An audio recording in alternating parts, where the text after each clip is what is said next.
S ನೋಡಿ, Davanagere by election ಈಗ already ಮುಗ್ದಿದೆ. ರಿಸಲ್ಟ್ಗಾಗಿ ಎಲ್ಲರೂ ಕೂಡ ವೇಟ್ ಮಾಡ್ತಿದ್ದಾರೆ. ಈ ಸಂದರ್ಭದಲ್ಲಿ ರಾಜ್ಯ ರಾಜಕೀಯದಲ್ಲಿ ಆಗ್ತಾ ಇರುವಂತಹ ಆಗು ಹೋಗುಗಳನ್ನ ನೋಡಿದ್ರೆ ಒಂದ್ ಕಡೆನಲ್ಲಿ ಡಾಕ್ಟರ್ ಜಿ ಪರಮೇಶ್ವರ್ ಅವರಿಂದ ಹಿಡಿದು ಪ್ರತಿಯೊಬ್ರು ಕೂಡ ಎಲ್ಲೋ ಒಂದ್ ಕಡೆ ಡಿಸಿಎಂ ಡಿಕೆ ಶಿವಕುಮಾರ್ ಅವರ ನಡೆಗೆ ತಿರುಗೇಟನ್ನ ಕೊಡ್ತಿದ್ದಾರೆ. ಅದು ಕೆಎನ್ ರಾಜಣ್ಣ ಆಗಿರಬಹುದು, ಜೊತೆಯಲ್ಲಿ ಇವರೆಲ್ಲರೂ ಕೂಡ ಈಗ ಆಲ್ರೆಡಿ ಹೇಳಿಕೆಗಳನ್ನ ಕೊಡ್ತಿದ್ದಾರೆ. ಈ ಸಂದರ್ಭದಲ್ಲಿ ದಾವಣಗೆರೆ ಬೈ ಎಲೆಕ್ಷನ್ ಬಳಿಕ ಅಲ್ಪಸಂಖ್ಯಾತ ನಾಯಕರ ತಲೆದಂಡ ಆಗ್ತಾ ಇದೆ.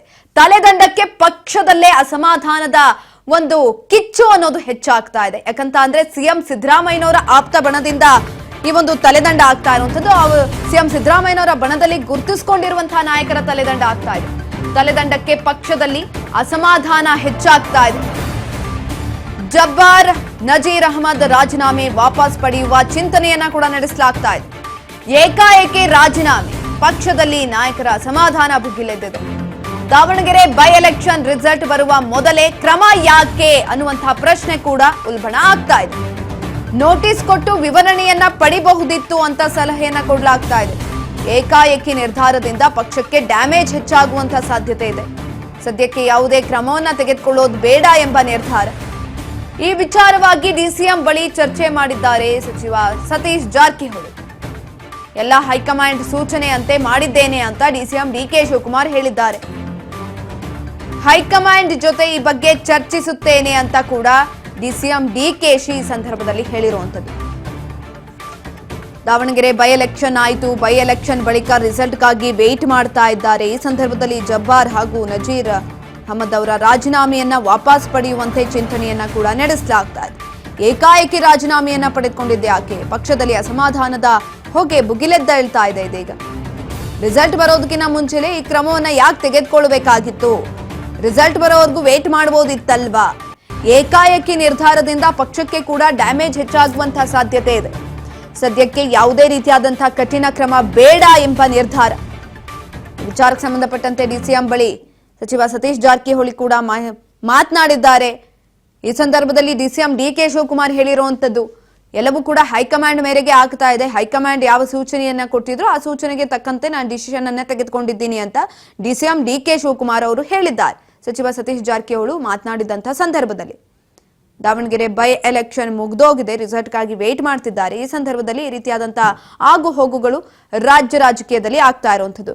ಎಸ್, ಈ ಕುರಿತಾಗಿ ಹೆಚ್ಚಿನ ಮಾಹಿತಿಯನ್ನ ತಿಳ್ಕೊಳ್ತಾ ಹೋಗೋಣ. ನಮ್ಮ ಪ್ರತಿನಿಧಿ ಬಸವರಾಜ್ ಹುಗಾರ್ ಸಂಪರ್ಕದಲ್ಲಿದ್ದಾರೆ. ಎಸ್ ಬಸವರಾಜ್, ಏಕಾಏಕಿ ರಾಜೀನಾಮೆಯನ್ನ ಪಡೆದುಕೊಂಡಿದ್ದಂಥದ್ದು, ಅದು ಕೂಡ ಜಬ್ಬಾರ್ ಹಾಗೂ ನಜೀರ್ ಅವರ ಒಂದು ಕಡೆಯಿಂದ. ಎಲ್ಲೋ ಒಂದು ಕಡೆ ಡಿಸಿಎಂ ಡಿಕೆ ಶಿವಕುಮಾರ್ ಅವರ ನಿಲುವಿಗೆ ಸಂಬಂಧಪಟ್ಟಂತೆ ಒಂದ್ ಕಡೆನಲ್ಲಿ ಕೆಎನ್ ರಾಜಣ್ಣ ಆಗಿರ್ಬೋದು ಅಥವಾ ಡಾಕ್ಟರ್ ಜಿ ಪರಮೇಶ್ವರ್ ಅವರು ಆಗಿರ್ಬೋದು, ಅವರು ಕೂಡ ಆಕ್ರೋಶವನ್ನ ಹೊರಹಾಕಿದ್ರು.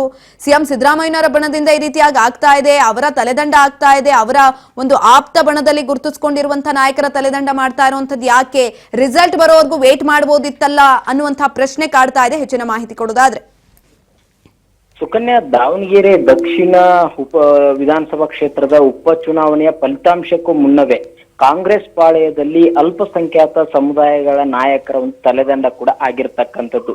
ಈ ಒಂದು ತಲೆದಂಡದಿಂದಾಗಿ ಏಕಾಏಕಿಯಾಗಿ ದೊಡ್ಡ ಮಟ್ಟದ ಕ್ರಮ ತೆಗೆದುಕೊಂಡಿರ್ತಕ್ಕಂತ ಹಿನ್ನೆಲೆಯಲ್ಲಿ ಕೆಲವೊಂದಿಷ್ಟು ಅಸಮಾಧಾನವು ಕೂಡ ಕಾಂಗ್ರೆಸ್ ಪಕ್ಷದ ವಲಯದಲ್ಲಿ ಕೂಡ ಎದ್ದಿರ್ತಕ್ಕಂಥದ್ದು. ಈಗಾಗಲೇ ಸಚಿವ ಸತೀಶ್ ಜಾರಕಿಹೊಳಿ ಅವರಾಗಿರ್ಬಹುದು, ಮತ್ತೆ ಬೈರತಿ ಸುರೇಶ್ ಅವರಾಗಿರ್ಬಹುದು, ಕೆಎನ್ ರಾಜಣ್ಣ ಅವರಾಗಿರ್ಬಹುದು, ಇವರೆಲ್ಲರೂ ಸಹಿತ ಸಿಎಂ ಸಿದ್ದರಾಮಯ್ಯವ್ರಿಗೂ ಕೂಡ ಮನವಿ ಮಾಡಿದ್ದಾರೆ. ಇನ್ನೊಂದು ಕಡೆ ಸ್ವತಃ ಖುದ್ದಾಗಿ ಕೆಪಿಸಿಸಿ ಅಧ್ಯಕ್ಷರು ಆಗಿರುವಂತಹ ಡಿಕೆ ಶಿವಕುಮಾರ್ ಅವರನ್ನು ಕೂಡ ಭೇಟಿ ಮಾಡಿ ಸತೀಶ್ ಜಾರಕಿಹೊಳಿ ಅವರು ಏನು ಅಬ್ದುಲ್ ಜಬ್ಬಾರ್ ಅವ್ರನ್ನ ಏನು ಕಾಂಗ್ರೆಸ್ ಪಕ್ಷದ ಪ್ರಾಥಮಿಕ ಸದಸ್ಯತ್ವದಿಂದ ಏನು ಅಮಾನತ್ ಮಾಡಲಾಗಿದೆ ಅದನ್ನು ಕೂಡ ವಾಪಸ್ ತೆಗೆದುಕೊಳ್ಬೇಕು ಅನ್ನುವಂಥದ್ದು. ಮತ್ತೆ ನಜೀರ್ ಅಹಮದ್ ಅವ್ರನ್ನು ಕೂಡ ಸಿಎಂ ರಾಜಕೀಯ ಕಾರ್ಯದರ್ಶಿ ಹುದ್ದೆಯಿಂದ ಏನು ಅವ್ರನ್ನು ಕೂಡ ಆದೇಶನ ವಾಪಸ್ ಏನು ಹಿಂಪಡೆದಿರ್ತಕ್ಕಂಥದ್ದು, ಅದನ್ನು ಕೂಡ ಆ ಕ್ರಮವನ್ನು ಕೂಡ ತೆಗೆದುಕೊಳ್ಬಾರ್ದು. ಒಂದು ನೋಟಿಸ್ ಅನ್ನ ಕೊಟ್ಟು ಅವ್ರ ಮೇಲೆ ಕ್ರಮ ಕೈಗೊಳ್ಳಬಹುದಾಗಿತ್ತು. ಸಂಪೂರ್ಣವಾಗಿರ್ತಕ್ಕಂಥ ವರದಿಯನ್ನ ತರಿಸಿಕೊಂಡು ಕುಲಂಕುಷವಾಗಿ ಪರಿಶೀಲನೆ ಮಾಡಬೇಕಾಗಿತ್ತು.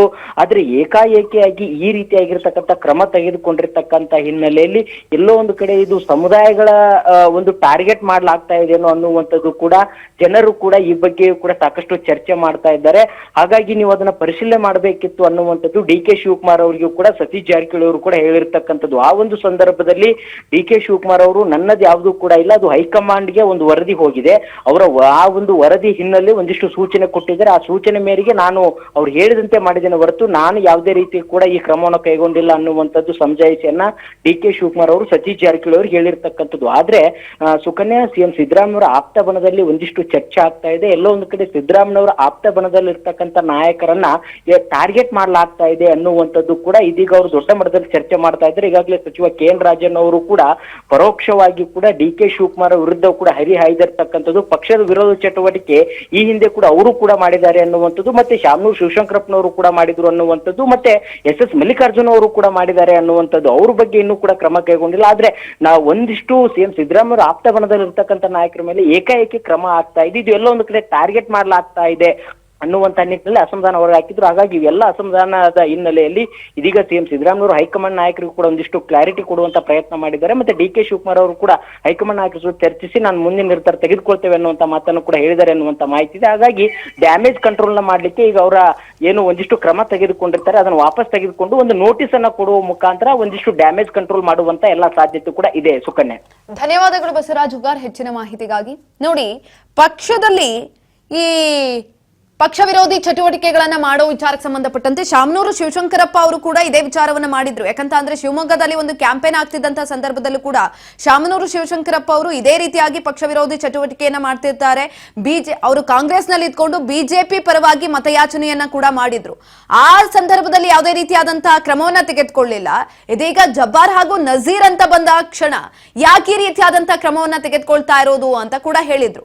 ಶಾಮನೂರು ಶಿವಶಂಕರಪ್ಪ ಅವರು ಯಡಿಯೂರಪ್ಪನವರ ಪರವಾಗಿ ಆ ಸಂದರ್ಭದಲ್ಲಿ ಎಲೆಕ್ಷನ್ಗೆ ನಿಂತಿರ್ತಾರೆ. ರಘು ಮೂರ್ತಿ ಅನ್ನೋರು ಅವರ ಪರವಾಗಿ ಮತಯಾಚನೆಯನ್ನ ಮಾಡಿದಂಥದ್ದು. ಹಾಗಾಗಿ ಅವರ ಒಂದು ವಿಚಾರಕ್ಕೆ ಸಂಬಂಧಪಟ್ಟಂತೆ ಯಾವುದೇ ರೀತಿಯಾದಂತಹ ಕ್ರಮವನ್ನ ತೆಗೆದುಕೊಳ್ಳಿಲ್ಲ.